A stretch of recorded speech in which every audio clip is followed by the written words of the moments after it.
Welcome to Miami. Miami is known for its beautiful beaches and blue sunny skies.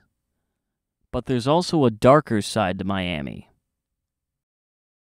Southern Florida has the strictest residency restrictions in the country, which prevents sex offenders from living near places where children congregate. These restrictions have caused sex offenders to live a homeless life under the Julia Tuttle Causeway.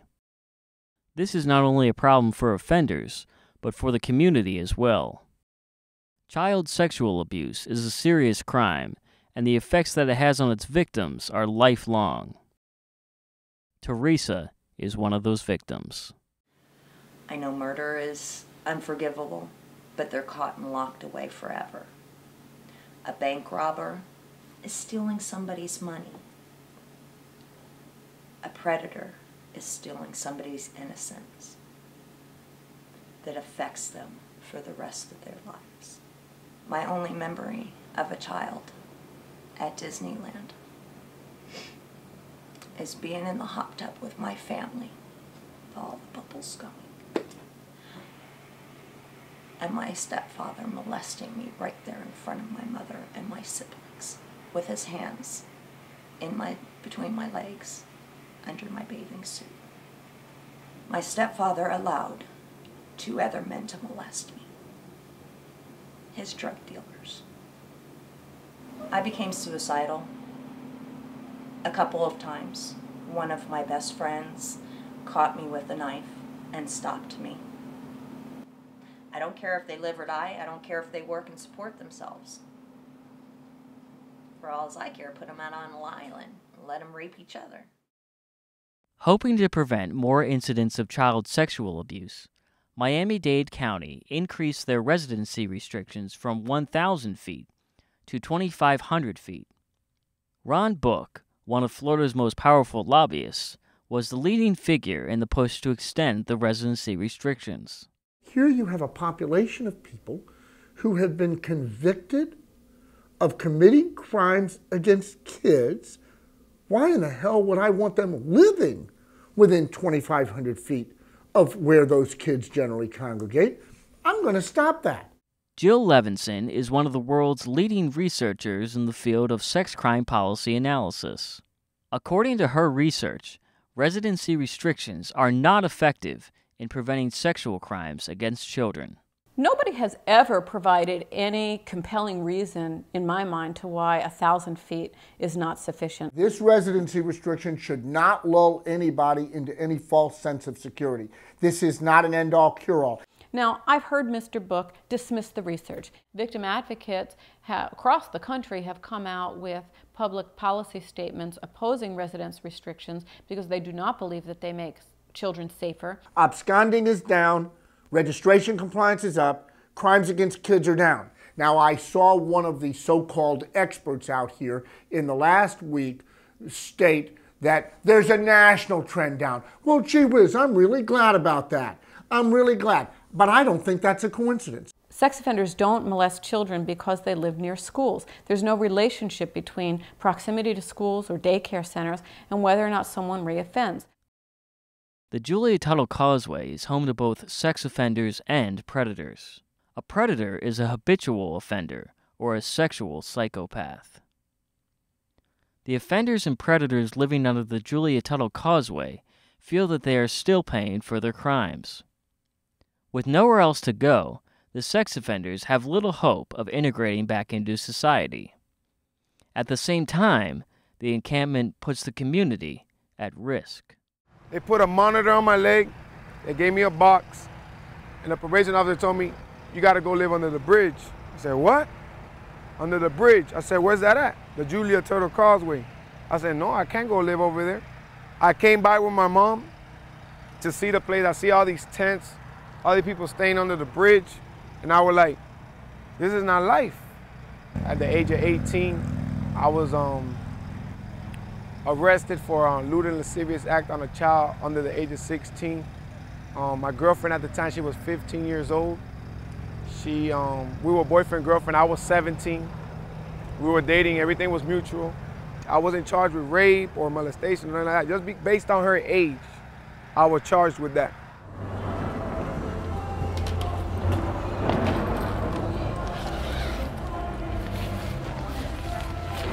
This is my little home, my bed. I got some t-shirts there that I washed and some canned goods that I heat up to eat. Water here is very valuable. Then bottles of water is what I gotta use in the morning to shave and take a shower. This is the toilet. Hey, anybody in here? You put a plastic bag like that one right there. You put it inside that bucket, wrap it around the outside. It's humiliating, it's indecent. Where can I go that you won't bother me? I did my time day for day, 7 stinking years. And no, I didn't rape nobody. And no, she wasn't a baby. She was 16 going on 25. And that don't make it any better neither. I was drunk. It happened. I'm the adult. I shouldn't have let it happen. Won't happen again.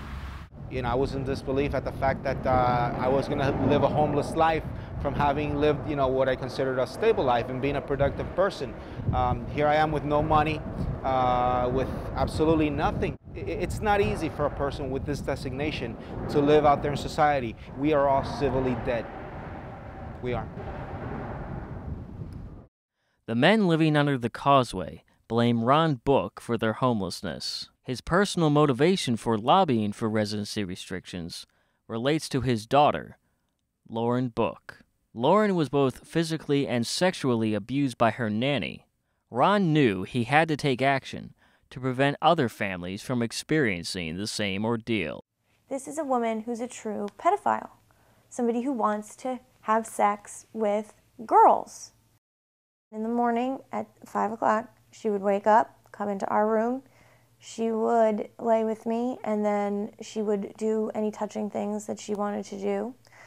Then it would be time to wake up, and I would go and take a shower when she would watch me take a shower.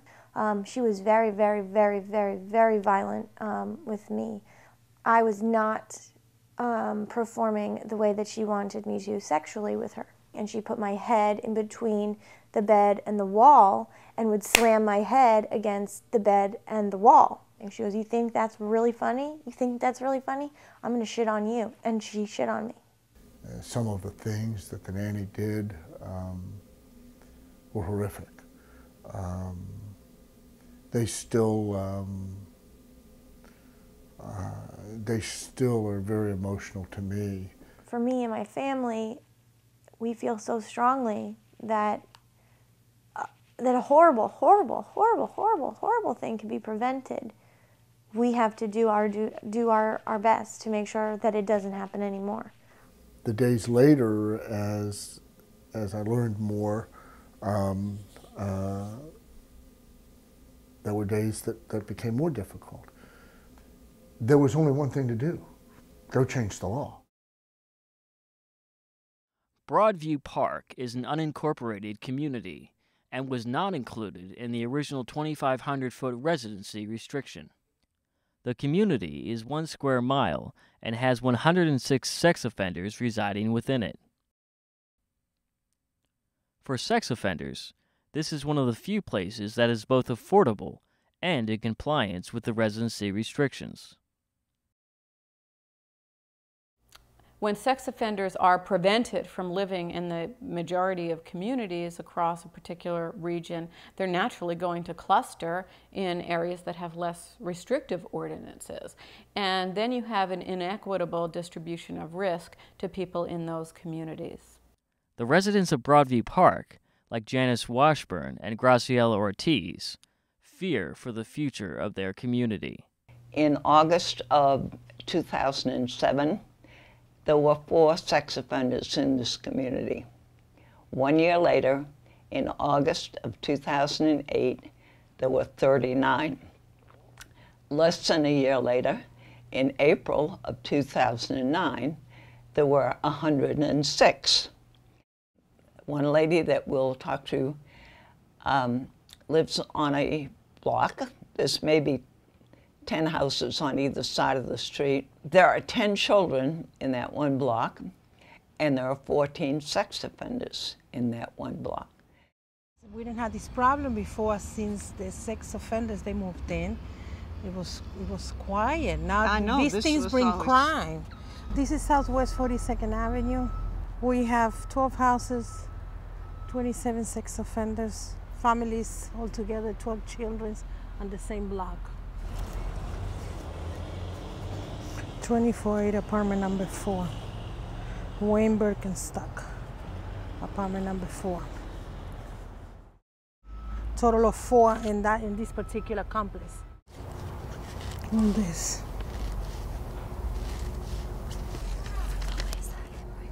Yeah. I don't know why Homeland Security didn't get involved. Yeah, I believe that they're never going to change. And if they say they don't have a place to live, they should be going someplace else to live, like Guantanamo Bay. And I believe that one sex offender committed a crime twice. I mean, he should be, his private part will be, removed. That's it. Now we're going to the daycare center. Daycare is right there. It's not even 1,000 feet. I'm the owner. My name is Liliana Quintero. I've been here for about 9 years. The police officers will bring me an alert and let me know about the sexual predators in the area. And I already have 1, 2, 3, 4, 5, 6, 7, 8, 9, 10, 11, 12, 13, 14, 15, 16, 17, 18, 19, 20, 21, 22, 23, 24 that I already have to post for the parents of the children to know. Society's misguided fears about the nature of child sexual abuse have resulted in unintended consequences, such as homelessness and clustering. Rather than focusing resources on maintaining ineffective policies, attention should be redirected towards education and awareness in order to better protect children and communities. We might think that these guys should be locked up and in prison for the rest of their lives, but they're not. They return to our communities just like most criminals do. And when they do, we need to be helping them to manage their behavior, learn new ways of establishing relationships with appropriate people, learning to be respectful, having consensual adult relationships, and learning how to control their impulses and manage their behavior and prevent abuse. And that is a service to children. Now, are you going to tell me that because of what I did in 1997, I'm going to go out and hide behind a bush and pluck a child away and commit some crime? No, my case happened because my victim was close to me, accessible to me, and because I violated her trust. Many people still don't know about it or still turn the blind eye to it and think it'll never be my kid. And you leave them with a friend, and that friend touches them, and now they're too afraid to say anything. If you had said to me 8 years ago this was happening just off the street, I'd have slapped you. I'd have knocked you down. Not possible. There was nothing my child wouldn't tell me. Well, I was wrong. The emphasis that we have placed in recent years on just trying to avoid known perpetrators really neglects the harsh reality that children are more likely to be abused by someone they know and trust. So while parents are busy worrying about who's living nearby and checking sex offender registries, their children are more likely to be abused by the very people in their life. Relatives, friends, family members, someone who's got a position of trust or authority. Look and hear me. If it happened to me, it can happen to your child. That's what I can tell you. And it can because we didn't teach our kids right, because we weren't taught right and our parents weren't taught right. That's why. It's about breaking this intellectual cycle of teaching our children the wrong way about safety. That's what will make the difference. The issue of sex crime prevention is present throughout the United States and is not limited to only Florida. Widespread views on sex crimes need to be reevaluated in order to have a proper understanding of the ways to prevent these crimes from happening in the future.